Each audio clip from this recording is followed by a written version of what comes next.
It is 40 minutes past midday here at Rocket Lab's Mission Control Centre in Auckland, New Zealand, where launch operations are well underway in the lead up to our 36th Electron launch.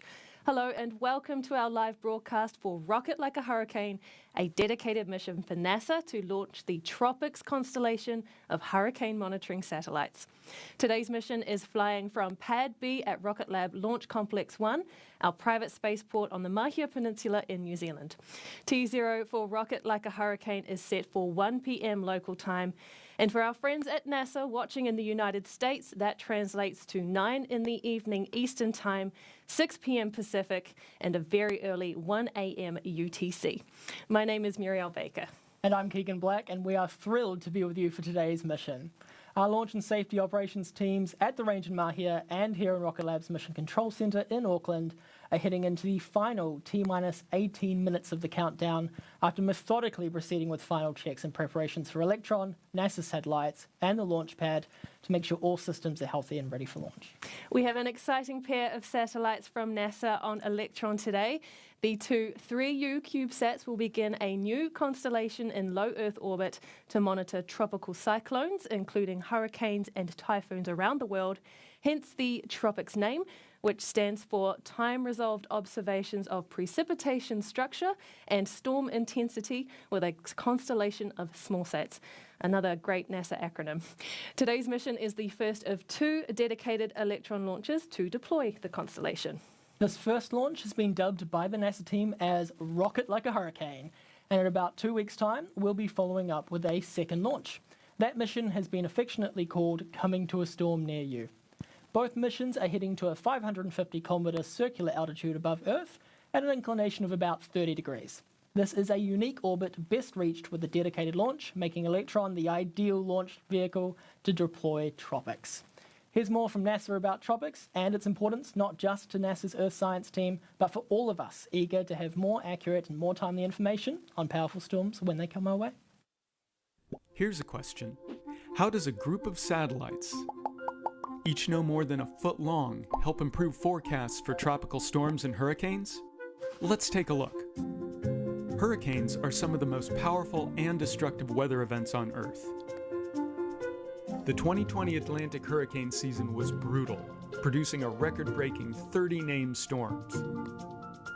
What's more, 10 of those storms were characterized as rapidly intensifying, some throttling up by 100 miles per hour in under 2 days. Many weather satellites will generally measure a storm only once every few hours, leaving gaps in coverage where a storm may quickly strengthen. To help fill this observation gap, NASA is launching TROPICS, a collection of satellites designed to make a big impact on our understanding of damaging storms. Their mission? To provide near-hourly observations of a storm's precipitation, temperature, and humidity, allowing scientists to better understand what drives a storm's intensification. To achieve this, researchers at MIT's Lincoln Laboratory developed a miniaturized microwave radiometer that's about the size of a cup of coffee. This small instrument will measure storm strength by detecting the thermal radiation naturally emitted by the oxygen and water vapor in the air. As Earth's climate continues to change, cost-effective but powerful satellites like TROPICS will be an important tool to help us better observe developments driving rapid changes in powerful storms, and help forecasters better predict and prepare for the weather ahead. TROPICS has been a massive team effort to get the satellites from idea to the launch pad, with the science team led by the Lincoln Laboratory at the Massachusetts Institute of Technology, and others including researchers from the NASA Goddard Space Flight Center, the National Oceanic and Atmospheric Administration, or NOAA, and several universities and commercial partners. Few people have been closer to this mission than Stuart Cook. He is one of the mission managers for the TROPICS program. And we were lucky enough to catch up with Stuart earlier in the week at our production complex. Let's take a look.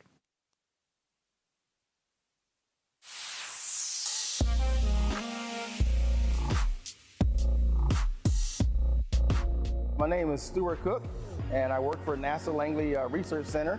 My job title is I'm the mission manager for the TROPICS project. Think about 4 satellites orbiting the Earth These satellites are looking down at clouds, at storms, at hurricanes, and they're looking to see how they form, how they intensify, or how they get stronger. So with TROPICS, we have 4 CubeSats that are going to be orbiting the Earth.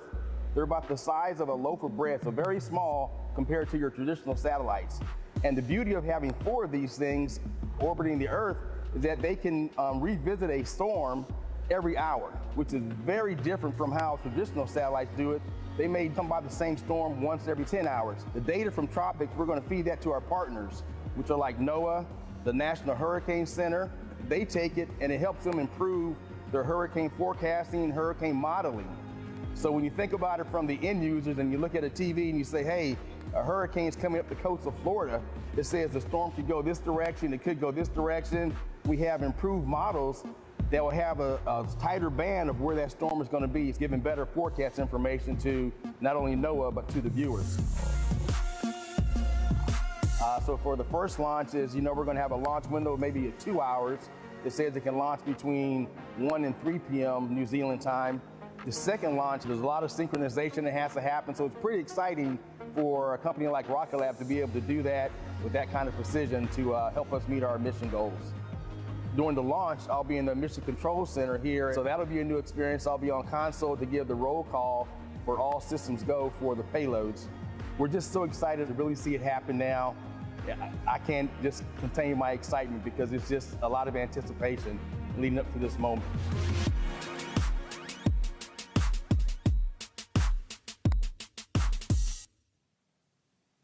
We are very much looking forward to delivering those spacecraft to their new home in orbit, launching in just 13 minutes' time. Right now in the countdown, we are at that 13-minute mark and counting as our launch team gets into the final go, no-go poll for today's launch. Our launch director today is Joseph Carpico. He will run through the list of operators at the range here in Mission Control to check in on whether all systems are go for liftoff. Let's bring up Mission Control audio now to hear the poll get underway.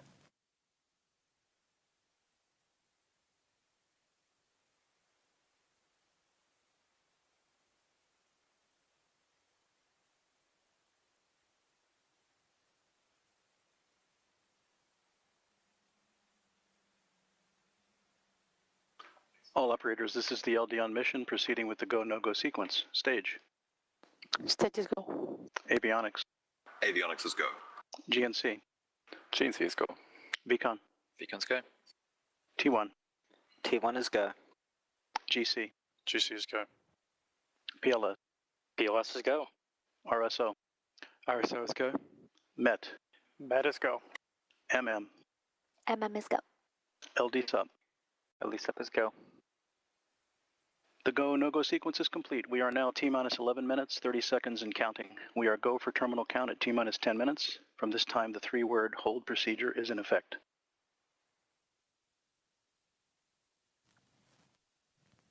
Great news there from Mission Control. We are go for launch and ready to rocket like a hurricane for today's first TROPICS launch for NASA. You also heard our launch director confirm today's liftoff target, which is set for 1 p.m. local time, or 9 p.m. and 6 p.m. Eastern and Pacific. Looking back at the launch pad as we count down to liftoff, let's take you through the Electron rocket carrying the TROPICS payload. Electron is a 2-stage-to-orbit liquid-fueled launch vehicle designed specifically for small satellite missions. At the bottom of the first stage is where we have 9 3D-printed Rutherford engines located. A 10th space-optimized Rutherford engine takes us to orbit with our second stage. The Rutherford engines use liquid oxygen and RP1 kerosene as its propellant and oxidizer, and these are fed into the engine's combustion chamber in a world-first way, using electric pumps powered by batteries. Electron's structure is made of a carbon composite material, a super strong yet very lightweight material that gives our rocket its sleek black look. It's white now because of the cold liquid oxygen in Electron's tanks, which causes moisture to condensate as ice on the outside of the rocket. The TROPICS satellites are mounted to the rocket's kick stage inside Electron's fairing or nose cone. At around 3 minutes into flight, that fairing will separate into 2 halves, exposing the satellites to space ready for deployment. This mission, though, is a little different to a standard Electron launch after this point, because typically Electron's second stage would take us to an elliptical orbit around Earth, and then the kick stage would complete a final circularization burn with its tiny 3D printed Curie engine. But for TROPICS, the second stage will be used to circularize the orbit, and the kick stage will instead perform an inclination change to place the two TROPICS CubeSats into a precision orbital position.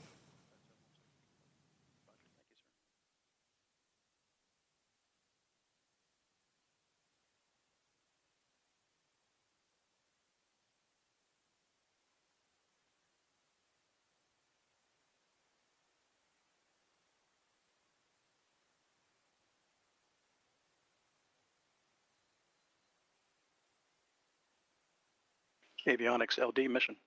LD avionics. Yes, sir. Please proceed with sequence 56, the avionics terminal check sequence. Sequence 56 in work.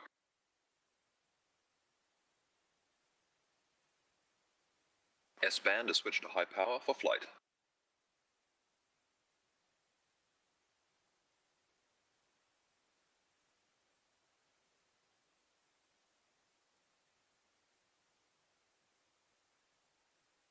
Stage LD on mission.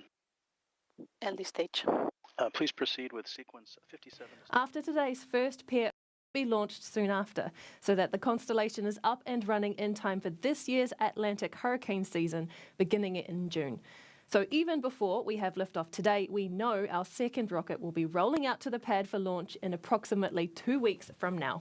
The TROPICS launches won't be our fastest launch turnaround to date. That record is just 7 days, which we achieved earlier this year with a mission from LC2 in Virginia that was swiftly followed up days later with a launch from LC1 in New Zealand.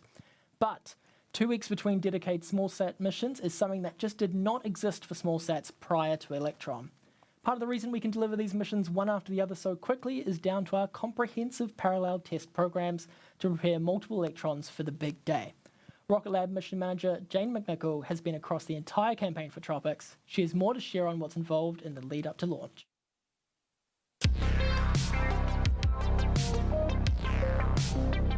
My name is Jane McNichol. I'm a mission manager at Rocket Lab, and I'm the mission manager for the 2 TROPICS missions. So as we know, the number of hurricanes we're experiencing every year is increasing due to climate change. And the intensity of these storms is also increasing. The current technology that we have on orbit to monitor hurricane development may only be able to check in on these storms every couple of hours, but within that time, we might see a storm increase in intensity quite a bit. TROPICS is a constellation of 4 CubeSats that will be able to monitor near hourly these intense tropical storms in terms of precipitation, temperature, and humidity, and collect this data for us. And this data has the potential to save lives and livelihoods. So it very well aligns with Rocket Lab's mission to improve life on Earth by enabling access to space. Before the launch vehicle even makes it to the launch site on launch day, it undergoes months of rigorous testing, starting with small component testing like our avionics, up into large stack testing or hot fire testing of our engines at our test sites, and then a full end-to-end wet dress rehearsal or practice for launch day. And this is all part of making Electron the most reliable small launcher on the market. Once the satellites arrive at the launch site, the satellite team from NASA and MIT Lincoln Laboratories will be inspecting and doing some final checks on the satellites to make sure that they're ready to be installed on the launch vehicle. In parallel with those tests, Rocket Lab is also running additional tests on the launch vehicle, which is fully delivered to the launch site by this time. We'll be doing integrated testing end-to-end of our avionics systems and preparing for the satellites to be integrated onto the kick stage. Then we will encapsulate the spacecraft and integrate the full launch vehicle, stage 1, stage 2, stage 3, and roll out for wet dress rehearsal. A wet dress rehearsal is basically a practice for launch day, where we perform all of the operations like we would on day of launch, including fueling the vehicle. And this gives us extra assurance that everything will go according to plan on launch day. Then we'll review the data from that test and proceed with launch. Everyone has a hand in helping Electron get to the pad for launch day, starting with our design team, into our manufacturing team, as well as our test and LC1 team, all the way to mission control and the engineers there behind me. This is a team of dedicated engineers who have gained their experience over 30 plus launches here at Rocket Lab. So as a mission manager, that means that I get to work closely with our customer, NASA and MIT Lincoln Laboratories. And I am so excited for launch day and being able to tell them that we've successfully deployed their satellites in orbit and see the real work begin there for them, and be able to see the excitement, not just once, but twice, because we've got 2 back-to-back missions coming up. So I can't wait for launch day. I'm really psyched about it.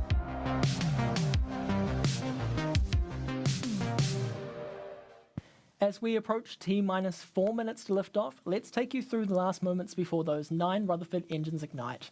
At 2 minutes before liftoff, the ground power supply at the launch pad is disabled and Electron switches to internal power. Our launch safety system, the AFTS, will be enabled at the same time, and we can expect to hear both of those calls from our operators in mission control, one after the other.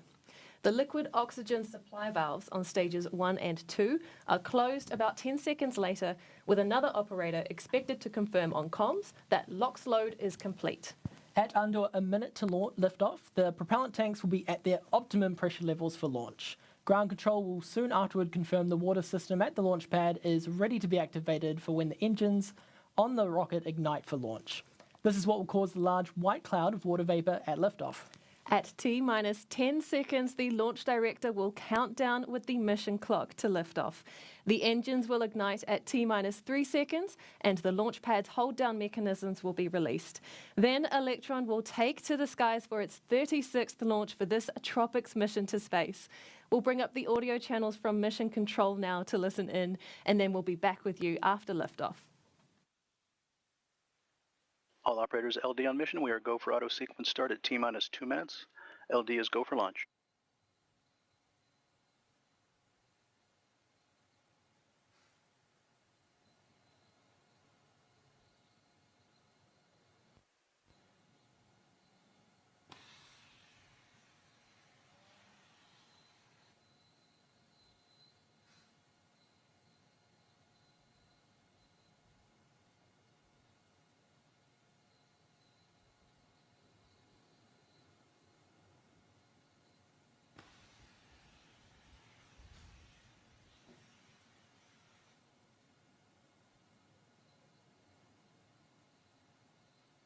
Vehicle is on internal power. AFTS is green and enabled for flight.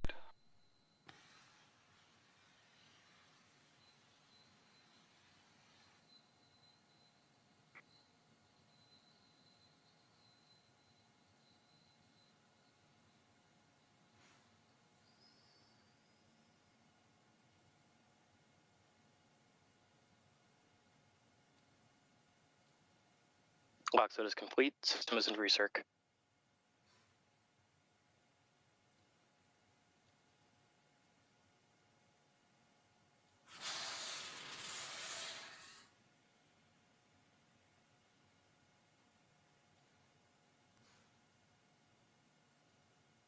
Anti-geysering is disabled.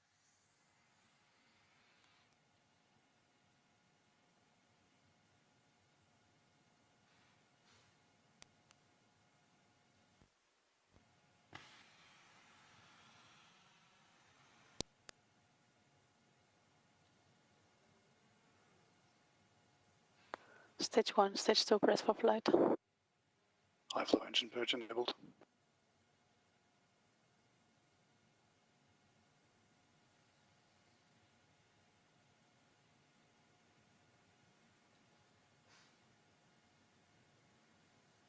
Deluge activated.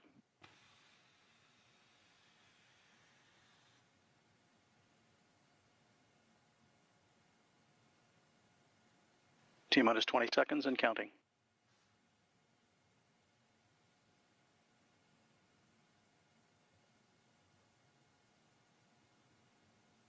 10, 9, 8, 7, 6, 5, 4, 3, 2, 1.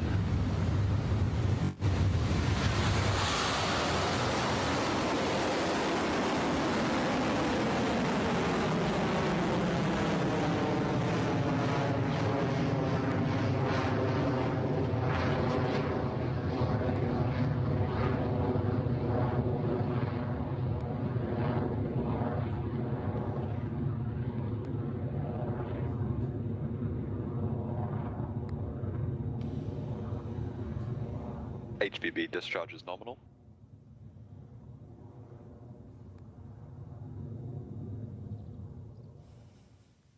Electron is soaring through the sky right now after lifting off from Pad B at Launch Complex 1, now on its way to low Earth orbit for NASA and TROPICS.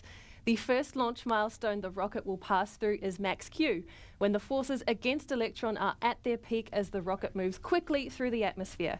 Mission Control is expected to call that out on the net shortly.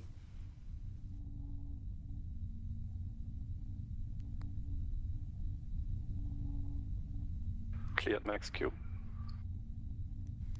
Great news there with max Q and onward and upward for Electron. It has only been about a minute since liftoff, and already the rocket is at its speeds of over 2,000 kilometers an hour, a mere fraction of the 27,000 plus kilometers an hour that is orbital velocity, which will reach ahead of payload deployment in the next 30 minutes or so. Next, though, is the separation of the rocket between stages 1 and 2. For that to happen, we first need the 9 Rutherford engines currently burning hot to shut down, an action called main engine cutoff or MECO. Then a few moments later, stages 1 and 2 will spring apart. We'll hear that called out as stage separation. Then the single space-optimized Rutherford engine on the second stage will light up and carry on with the TROPICS mission. Those milestones should be taking place at around T plus 2.5 minutes.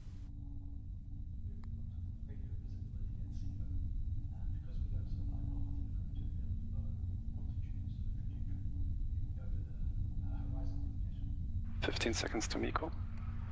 Entered burnout detect mode.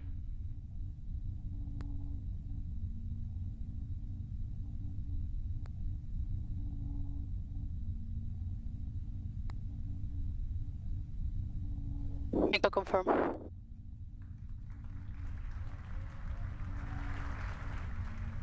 Stage separation successful.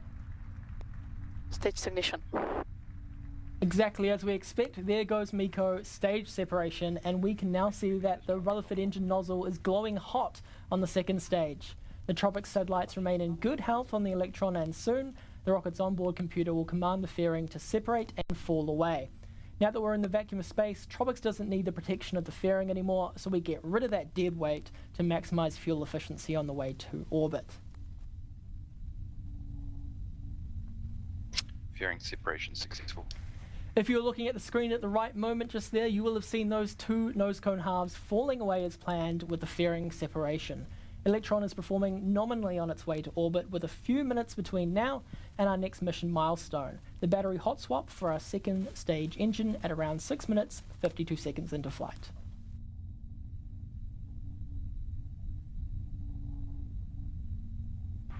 Guidance is nominal. Stage 2 propulsion, still nominal.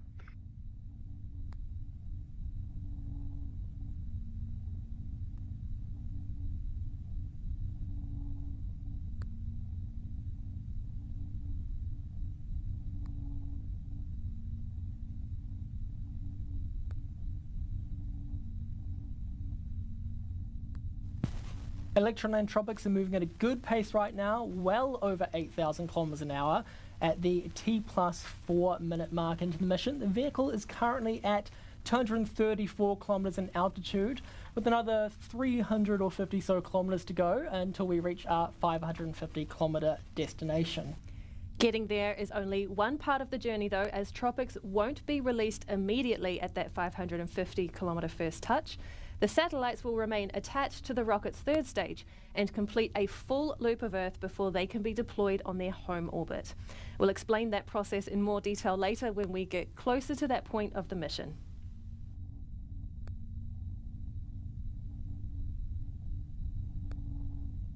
Stage 2 propulsion hold nominal.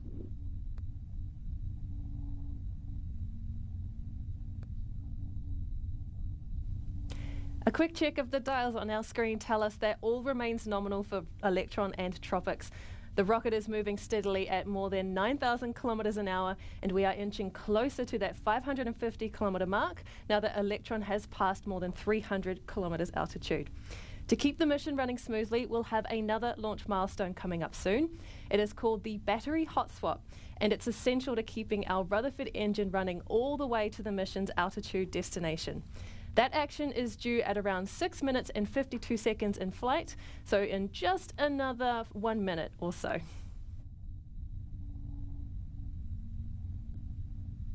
Which may be a little bit nervous. A few more than normal. Indicator, it's heading up north. We're doing a big turn now to head out northeast to get to this isolated transport. Guidance is nominal, 200 seconds remaining.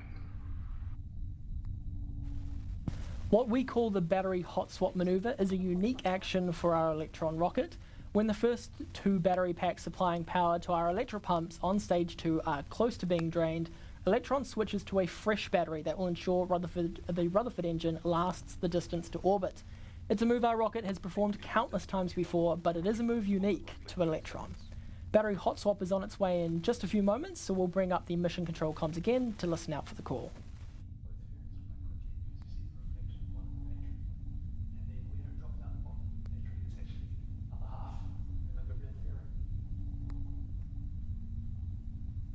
Throttling down.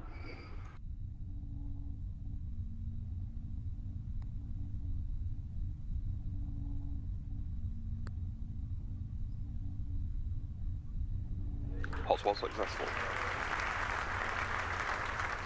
Battery jettison. Just as it was planned, the Rutherford has switched to its new power source with the battery hot swap and is continuing nominally with the TROPICS mission.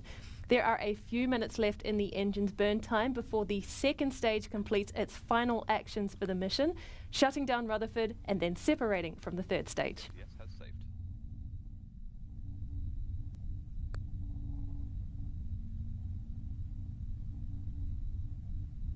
Going to be a little bit different after SECO as well.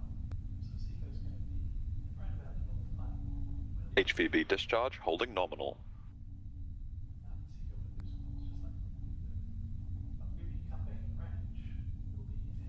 How beautiful are some of these views from Electron? This nominal Rutherford burn marks our 360th engine in space, inching us closer to our 400th engine milestone, expected on our 40th Electron launch. In fact, one of those engines to fly next will be an engine that we have already launched before. We are taking the next major step in evolving Electron into a reusable rocket by launching a pre-flown Rutherford engine on one of our missions later this year. That engine, which flew on our There and Back Again mission in May 2022, has undergone the same extensive testing and acceptance processes as any newly built engine and has performed flawlessly throughout multiple full mission duration engine tests. We are very excited to see that engine back on the pad soon.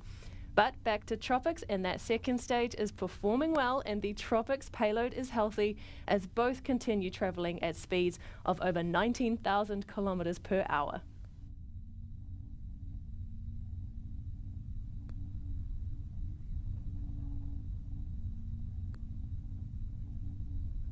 Entered burnout detect mode.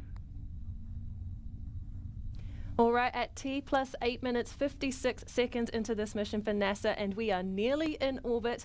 In a few moments, we'll be able to see that red hot engine nozzle there start to turn cold once the engine on stage 2 shuts down. Mission control will call out these actions. Listen out for SECO confirmed on the nets coming up shortly.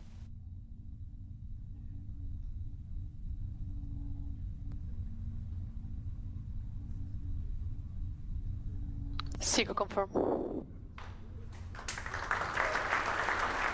There it is from Mission Control, met with a good cheer from our team. SECO and stage separation confirmed.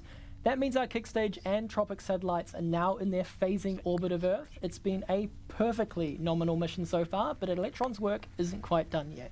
That's right, TROPICS is a bit different to our usual launches. For this mission, the second stage sending the kick stage directly into a circular orbit, rather than the kick stage taking the satellites on its usual elliptical journey around Earth first. Then, once the kick stage passes the equator at what is called the ascending node, the kick stage's Curie engine lights up to change its inclination to end up in TROPICS' desired orbit. So while we wait for that Curie burn, we'll take a short break on the live stream now and join you then to hear those final confirmations come through from Mission Control. We'll be back soon.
Great to have you back with us for the webcast of our 36th Electron launch, the Rocket Like a Hurricane mission to deliver the first pair of TROPICS satellites to orbit for NASA.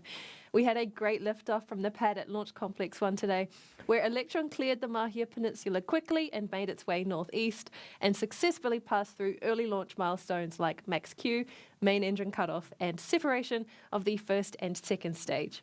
The second stage performed excellently through its launch milestones too, including battery hot swap and second engine cutoff before T plus 10 minutes into the mission. Now we are here with the kick stage carrying the TROPICS satellites to their 550-kilometre altitude destination as we come up to Curie engine burn for that final inclination change. TROPICS will then be released from their canisterized satellite dispensers, the safety housing made by us for this pair of TROPICS Smallsats. We'll have official confirmation of those actions taking place once the kick stage passes over the next ground station off the coast of Portugal. But we'll be following along with the mission in real time with this animation of TROPICS' journey on the kick stage. So we'll bring up the comms channels to listen in on the final few moments of this TROPICS mission. Let's listen in.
Expected nominal Curie ignition.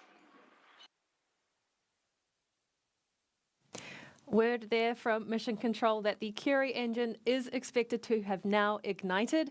This engine is relightable and it gimbals to orient the kick stage in a very precise manner, allowing our customers pinpoint accuracy for payload deployment. Listening in now for the next call of Curie shutdown ahead of payload deployment.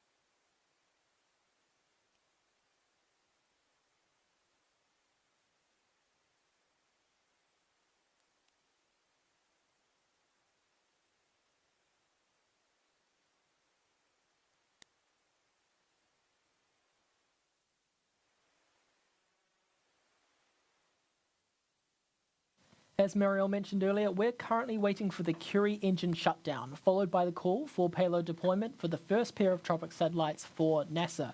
The two 3U CubeSats are each not much bigger than a loaf of bread, and these small but extremely powerful satellites will begin a new constellation in low Earth orbit to monitor tropical cyclones around the world. TROPICS aims to measure temperature, humidity and precipitation so that we can better understand the evolution and structure of storms, and doing so with a high revisit rate within the hour will be invaluable.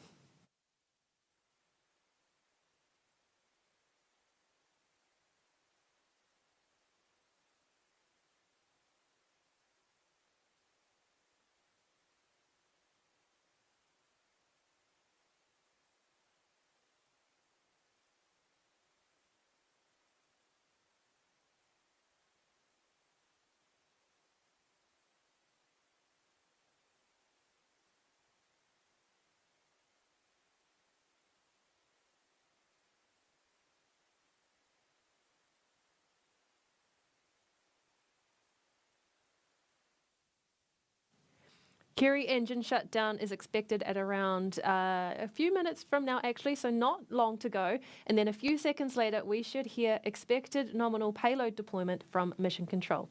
Let's check back in. Expected nominal Curie shutdown. There goes Curie engine shutdown, listening in now for payload deployment.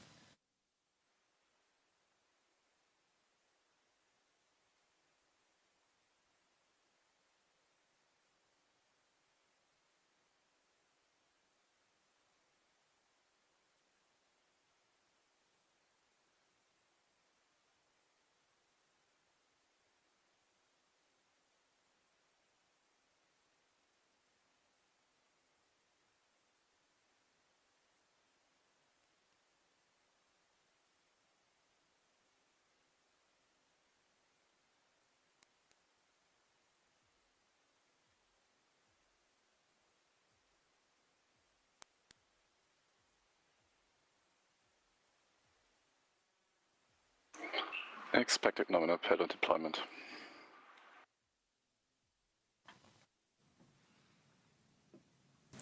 And there is the call out from Mission Control, expected nominal payload deployment. Congratulations, NASA and the TROPICS team, and welcome to your new home in orbit. When the kick stage passes over the next ground station at Azores, we expect to receive the full telemetry package that confirms everything you've just heard from Mission Control.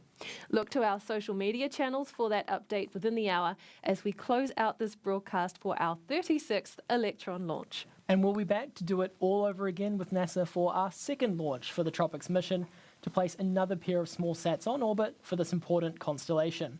Coming to a storm near you, both literally and figuratively, as our next launch's mission name, is set to fly from Launch Complex 1 in just a couple of weeks' time to help ensure NASA's constellation is up and running in time, ready for this year's hurricane season, set to begin on June 1st.